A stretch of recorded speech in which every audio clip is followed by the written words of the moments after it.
My sister dumped her baby on my doorstep, disappeared. My parents said she's your burden. Now, 10 years later, they sued me for custody, claiming I kept them apart. But when I handed the judge a sealed folder, his eyes widened. Then he asked, "Do they even know what you have?" I just nodded and got ready to speak. The rain was pounding my roof like it had a personal grudge, kind of storm that makes you want to crawl back under the covers and forget the world. I was sprawled on my couch in Crestview, Colorado, in my favorite faded Broncos hoodie, scrolling through design gigs on my laptop, when a knock cut through the thunder. My name's Jennifer Easy and I'm a freelance graphic designer who thought she left drama behind in Denver. That night, though, drama found made. I shuffled the door, expecting a neighbor begging for sugar or maybe a lost delivery guy. Instead, I opened it to a baby carrier, soaked through, sitting on my porch like some forgotten package. Inside was a tiny bundle wrapped in a pink blanket, her dark eyes staring up at me, silent and steady, like she was sizing me up. My heart stopped. "Hello." I shouted into the storm. All I got back was the screech of tires peeling out down the street. A soggy note was tucked into the carrier, flapping in the wind. I grabbed it, my hands shaking as I read the words in my sister Claire's jagged handwriting, "I can't do this. She's yours now, Jenna." Claire, my older sister, the one who had always been a whirlwind of chaos, parties, bad boyfriends and a knack for disappearing when things got tough.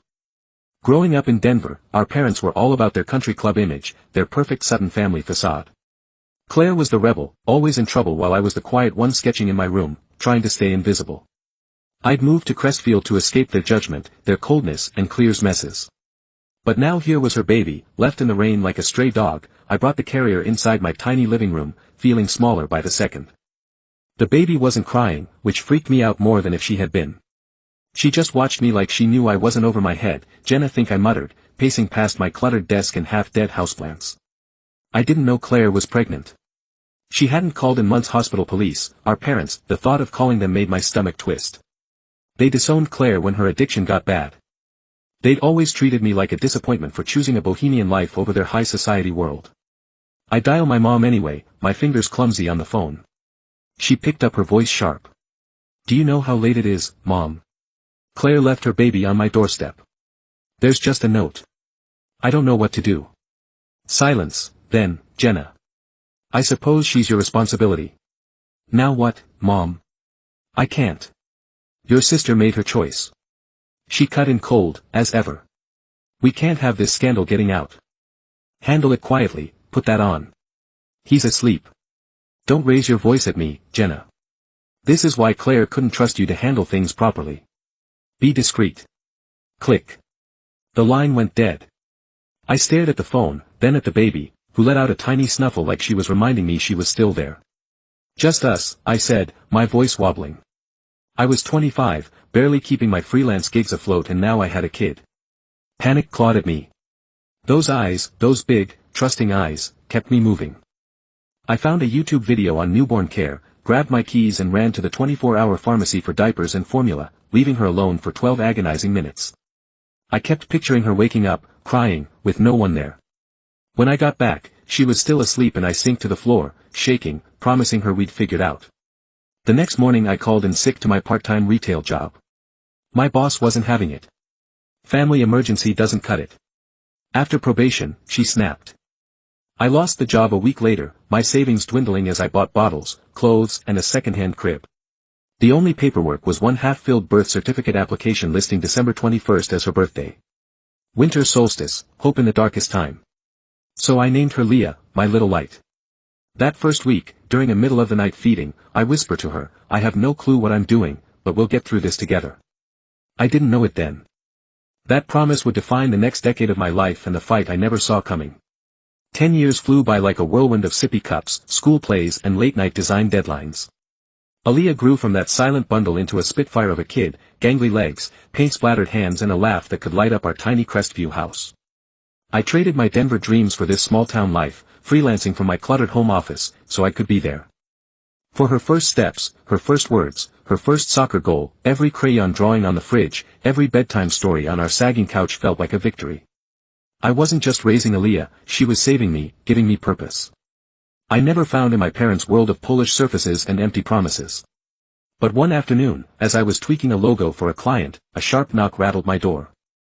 Aaliyah was at her friend Mia's for a sleepover and I wasn't expecting anyone. Something about that knock, too loud, too demanding, made my gut twist.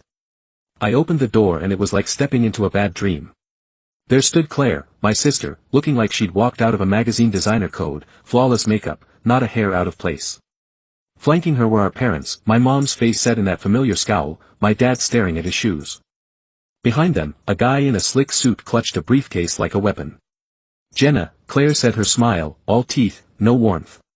"We need to talk about my daughter." The world spun. I gripped the doorframe, my voice steadier than I felt. "Your daughter, you mean the one you left on my porch in a storm 10 years ago?" Claire's eyes glistened with tears. "That looked practiced. I was sick then, Jenna, I've changed. I'm sober, successful. I want her back." The suit stepped forward. "Miss Perez, I'm Richard Langston's attorney.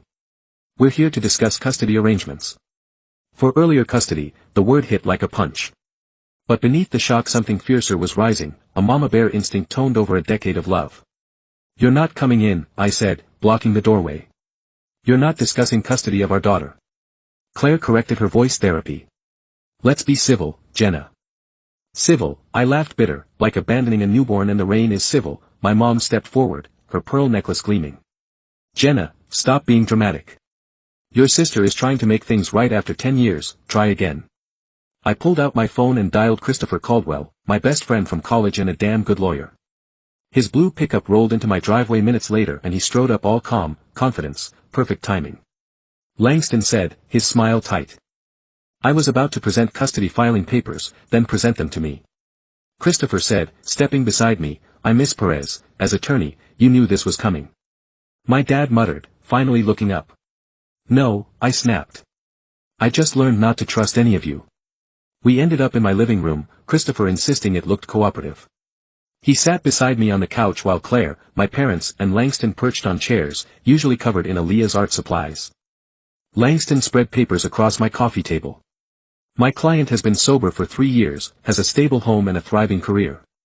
She's ready to parent sober." I stared at Claire. "You were using when you had her." Claire dabbed her eyes with a fancy handkerchief. "I was in a dark place but I'm better now. I can give Aaliyah everything she deserves." My voice shook. She deserves a mom who didn't ditch her. She deserves grandparents who didn't call her a scandal. She's got straight A's, plays soccer, loves painting. Did you know any of that? No, because you've been gone her whole life. We tried to be involved. My mom cut in. You pushed us away. Christopher raised a hand. Let's stick to facts. You're claiming Jenna alienated Aaliyah from her family. That's a vague accusation. We have proof. Langston said, pulling out more papers, refused calls, ignored invitations. Funny, I said, standing. I walked to my desk, unlocked a drawer and pulled out a folder thick with 10 years of proof, voicemails, texts, emails. I've got evidence too. Every time you ignored her, every time you called her a problem. Claire's face flickered with something, fear maybe. What are those? Insurance, I said, against exactly this. Christopher scanned Langston papers. They're requesting full custody, Jenna, with supervised visits for you. Like hell. I said, my voice low. Get out, all of you. Christopher handles us now. You can't keep her from me. Claire stood, her polished mask cracking. She's my blood. I pointed to Aaliyah's paintings on the wall. Where was blood? When she had a fever at 2 I stayed up all night. Where was it? For every scrape knee, every school play you don't get to. Walter. Now Langston sparked, were prepared to go public. Press loves a mom fighting for her stolen child. Stolen. I felt something snap. I've got the note. Claire want me to show it to the press. My mom grabbed Claire's arm, staring her out.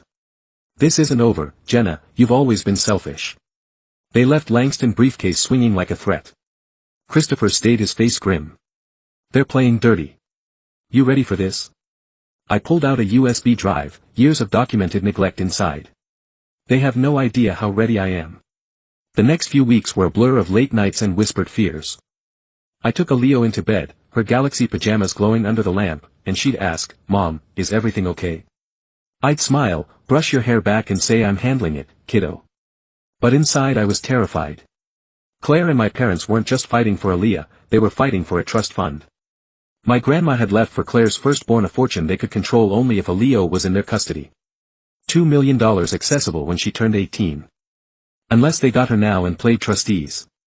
It wasn't about love, it was about money. Christopher, my lawyer, set up shop in his cozy Crestview office, papers and coffee cups piling up. Marcus Tate, the private investigator he'd brought in, was a lifesaver, a gruff guy who ditched Denver's corporate scene to dig up truths. "Your sister's been busy," Marcus said one morning, dropping a stack of photos on Christopher's desk. They showed Claire at fancy Denver, gallows, yacht parties and exclusive clubs, timestamps spanning all 10 years I'd been raising earlier. She didn't look sick or struggling, just carefree, unburdened by the daughter she left behind. "There's more," Marcus said, sliding a legal document across the table. My grandma's will clause was clear. The trust fund went to Claire's child, raised within the Bennett family. If I kept Aaliyah, they got nothing. They got custody. They could manage the funds. My hands shook. "This is why it gets better," Marcus said. "Fallon Clear's fiancé Derek, boss, he's willing to talk. Says he's fed up with her and your parents. Games set it up." I said, "I want everything." That night Aaliyah came home for me as her face, serious mom, me as mom said something weird when she dropped me off, my heart froze. "What did she say?" "She asked if I was okay if I needed to talk about my real mom." Elias' lip trembled. "You're my real mom, right?" I pulled her into a hug, breathing in her strawberry shampoo, "Always baby, no matter what anyone says." "How do you know about Claire?" I asked, pulling back. "I heard Grandma on the phone once. She said, you stole me." Her eyes filled with tears. "That's not true, right?" "No, sweetheart, you were given to me the best gift I ever got." I wiped her tears. "Some people are trying to make trouble, but I'm fixing it." She nodded, then pulled a drawing from her backpack, a picture of us holding hands surrounded by a heart. "Best mom ever." It read in her careful script, "It's for the fridge," she said, and I pinned it up my throat tight. The next day I met Derek at a coffee shop outside Crestview. Marcus was their recorder hidden. Derek, a polished guy in his 30s, looked nervous, fidgeting with his cup. "Claire doesn't know I'm here," he said. "This custody thing. It wasn't her idea. Your parents pushed it after they found the trust fund clause offered to pay for our wedding if she went along." I leaned forward. "They said it was about family." He laughed bitter. "It's about money. Always is with them. They're painting you as unstable, saying you took advantage of Claire's addiction to steal, earlier addiction." My voice hardened. "Was she using when she was pregnant?" He admitted she got clean 3 years ago when we met. This trust fund, $2 million, they want a bad. My phone buzzed. Text familiar, "Mom, can you come get me?" She was at my parents' for a court-mandated visit. "I gotta go." I said, "Will you testify?" Derek nodded. "Aaliyah deserves better than being their pawn." I sped to my parents' Denver mansion, my heart pounding. Aaliyah was on the front steps hugging her knees. "What happened?" I asked. Rushing up, I found something. She whispered inside. I heard my mom yelling, probably at Claire. Aaliyah pulled a photo from her backpack, my parents, Claire and relatives at a fancy Christmas party, all smiling, no sign of her. "There's no pictures of me in their house," she said. And Claire kept calling me sweetheart. She didn't know. I hate vanilla ice cream. You think a real mom would know? I knelt in front of her. "Listen, sometimes the people who should love us don't know how that's on them, not you." Back home, our neighbor Marla Evans knocked her face set. "I saw Claire on the news claiming you stole her kid." "I was there that night, Jenna. I saw her leave that baby on your porch and drive off in her fancy car. Didn't even check if you were home." My heart raced. "You tell a court that already called Christopher. I'm meeting him tomorrow." She squeezed my hand earlier. "Belongs with you." Later Marcus sent more evidence, photos of Claire meeting private school heads and financial advisors planning Aaliyah's future with money she didn't have. Then Gloria Ruiz, my parents' former housekeeper, showed up with photos of their custody plan drafted months before they came to my door. "They fired me for seeing too much," she said. "They called you a pretend mom. I won't let them do this." I looked at Aaliyah's drawing on the fridge. Our stick figure hands joined. They wanted to paint me as the villain. Fine, I'd show them what a real villain looked like. The courtroom in Crestview's county courthouse felt like a cage, all polished wood and stiff air. I stood beside Christopher, my hands sweaty, watching Claire, my parents and their lawyer Langston. filing like they own the place. Claire wore a modest dress playing the repentant mom. My parents sat ramrod straight losing respectability. But I wasn't a scared 25-year-old. They'd left to clean up their mess. 10 years ago I was Aaliyah's mom and I had a decade of love and evidence to back me up. All rise, the bailiff called the Honorable Judge, Helen Carter presiding. My heart skipped. Carter was the judge. Marcus caught having lunch with Claire, but when she took the bench her eyes were sharp, not bought. Before we proceed, she said, her voice cutting through the room. I need to address an issue, Mr. Langston. Were you aware your client met with me last week? Langston paled, Your Honor, I save it. She held up photos, Marcus photos. These were sent to the ethics board yesterday along with financial records. We'll deal with that later. Now let's see the evidence. In this case, Christopher stood calm but fierce. Your Honor, we have documentation spanning 10 years since my client became Aaliyah's primary caregiver. He started with Claire's note, I can't do this, she's yours now, Jenna. Then voicemails from that first month, Claire's voice crackling through the courtroom, just take her for a month, Jenna, I'll send money. I swear another. You're better at this than me. She's better off with you. My mom's text came next. Keep this quiet. We have a charity gala. My dad's handle it discreetly. With each piece their faces drained of color. Christopher called Gloria Ruiz, the housekeeper. She stood tall describing the documents she had found in my dad's study, plans to seize Aaliyah for the trust fund. Mrs. Bennett said Janice had her fun playing. Mommy Gloria said they wanted Aaliyah to be a proper Bennett. Marla Evans took the stand next. Her voice steady. I saw Claire leave that baby on Janice's porch in the rain. Didn't knock, didn't wait, just drove off. Langston stood objection. This is character assassination. No, I said standing, despite Christopher warning glance. This is the truth. Judge Carter nodded, continuous Perez. I pulled out my phone playing a recording from Derek Klaus' fiancée captured by Marcus. Once we get the kid, we access the trust fund, pay my debts. Who cares if she stays with her mom and dad? Courtroom gasped. Claire Mascari streaked as she whispered to Langston. My mom looked like she'd been slapped. My dad stared at the floor. Your Honor, Christopher said we have evidence of players' gambling debts, unpaid loans and attempts to access the trust fund before the suit. This is a scheme to exploit a child's inheritance. That's not true. Claire stood, tears streaming. I love my daughter. I've changed. I faced her, my voice breaking but steady. What's her favorite color? What's she allergic to? What sport does she play? Who's her best friend? Claire's mouth opened then closed, fish-like purple, I said, tears burning my eyes. She's allergic to strawberries. She plays soccer, dreams of being a goalie. Her best friend's Mia. Since kindergarten. She loves painting but hates loud noises. That if you'd been here enough, Judge Carter said softly. I've heard enough. She shuffled her papers then fixed my family with a look that could have cracked stone. In 30 years I've rarely seen such a shameless attempt to manipulate a child and this court. The custody suit is dismissed with prejudice. I'm ordering an investigation into the trust fund scheme. Mr. Langston, contact the Bar Association before they contact you. And she turned my family. I'm issuing a temporary restraining order. No contact with Jenna or Aaliyah without legal channels. Relief flooded me, but I stayed still, spine straight. My mom stood. You can't do this. We're her family. No, I said quietly. You're just people who share our DNA. There's a difference. The gavel struck. Court adjourned in the hallway. Claire tried one last time. Jenna, please, I'm your sister. You stopped being my sister the night you left Aaliyah in the rain. I turned away, Christopher guiding me out on the courthouse steps. I took a deep breath, Colorado air, crisp and free. It's over. Christopher said no.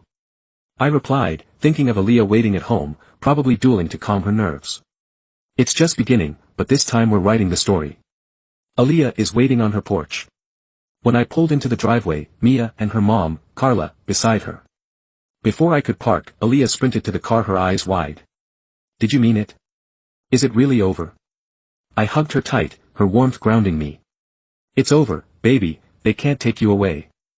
Carla wiped her eyes, smiling, we've got celebration cookies in the oven. Chocolate chip Elia's specialty. Inside the kitchen smelled like sugar and victory. Elia and Mia shattered sneaking cookie dough.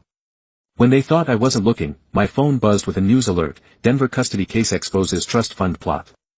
My parents' perfect reputation was crumbling. Socialites didn't recover easily from headlines like that. Christopher called with updates. The ethics board was digging into Claire's lunch with Judge Carter. Langston had quit his firm and the trust fund was being locked down with an independent trustee. Your parents are selling their Denver place, Christopher added. Moving to Florida running. I corrected, it's what they do. Crash from the kitchen, snap me back. Elias stood by a broken glass, her phone in hand, face pale. What's wrong? I asked. Rushing over, she handed me the phone text from Claire. I'm sorry, I know it doesn't fix anything, but you deserve to hear it. Do you want to reply? I asked. Elia shook her head, grabbing a broom. She's right, doesn't fix anything. That night, after Mia and Carla left, Elia sat at the kitchen table, her face serious. The same look she got before a big soccer game. Mom, I want to ask something, anything, I said. Sitting across from her, she pulled a folder from her backpack, legal forms printed at school. I want to change my name legally. I don't want to be a Bennett, I want to be a Leo Perez, like you. My heart stopped. That's a big decision, kiddo. I've been thinking about it for months, even before they showed up. You chose me. I want to choose you back. All the way I looked at the forms, remembering all the times I'd wanted to adopt her but held back, worried about crossing some invisible line. You sure? More sure than I've ever been, she grinned. Plus, it'll really bug Grandma. I laughed, tears spilling. That's not a reason to do it, no, but it's a fun bonus. We filled out the paperwork together, talking about her latest art project, how Mia wanted to join the soccer team, her plans for the school talent show. Hey, Mom, she said as I talked her into bed. Thanks for fighting for me. Always, baby, no matter what. I know, she yawned. That's why you're my real mom. You stayed. After she slept, I sat in our living room flipping through old photos, Aaliyah's first goal, her first painting, her first wobbly bike ride, every moment we built together, every choice we'd made. My phone lit up with another text from Claire. I know you'll never forgive me, but thank you for giving her what I couldn't. I thought about replying, about telling her what she lost, but I blocked her number instead. Words didn't fix a decade of absence. That I opened my laptop, pulling up the adoption petition I had started weeks ago. Now that the custody fight was done, now that earlier had chosen her name, it was time to make it official. A soft creak made me look up. Aaliyah stood in the doorway rubbing her eyes. Can't sleep. She shook her head and curled up beside me. What's that? I showed her the screen. Her eyes widened. Really, you want to adopt me only if you want it, but I want to make it official in every way. She threw her arms around me. When can we do it? We'll talk to Christopher tomorrow. Start the process. Good, she said, already drifting off because I've known since I was little. You're my mom. The universe got it right the first time. I held her close, thinking about that rainy night courtroom, the love we'd chosen over and over. Family isn't always born. It's made, fought for, chosen every day, and we'd chosen each other through every storm, every fear, every victory. To everyone who followed this journey, thank you. You've walked with me through panic, fights, and the kind of love that holds you together when the world tries to tear you apart. If this story moved you, hit that subscribe button and join us, where every moment, every choice tells a story of heart, home, and never giving up. Keep building your own family, whatever it looks like, and I'll meet you in the next fight for what matters.